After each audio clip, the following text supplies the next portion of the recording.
काहेल रुसनी धानी कौची होला मोरा घरे कि तोरा चाही रनिया खाली करही नहीं डरे।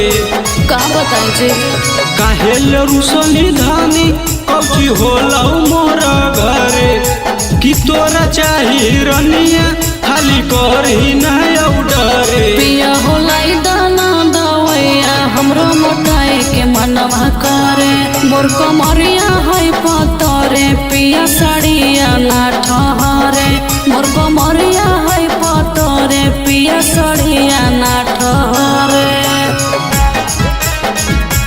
पिया होलाई दाना मोटाई के मनवा करे पिया होलाई दाना दवैया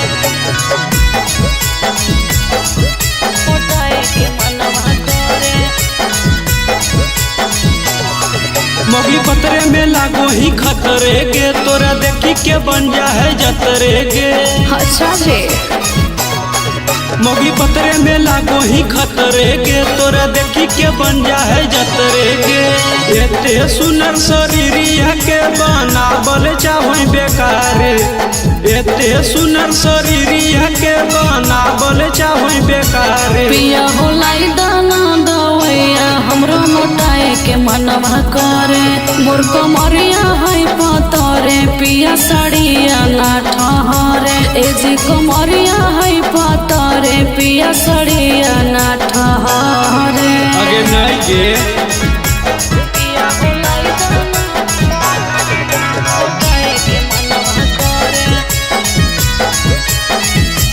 पिया होलाई दाना दवैया मोटाई के मनवा करे। अगे टौनी के ले चाहे सुइया गे सब तोरे ना हको रुपैया गे। ई बात है कि अगे टौनी के ले चाहे सुइया गे सब तोरे ना हको रुपैया गे। अनुपम शुभम छौरी हको प्यार के सहारे अनुपम शुभम छौरी हको प्यार के सहारे। पिया होलाई दाना दवैया हमरो मोटाई के मनवा करे मोर कमरिया है पतरे पिया साड़िया ना ठहरे ए जी कमरिया है पतरे पिया साड़िया ना ठहरे। लिया दिन जी।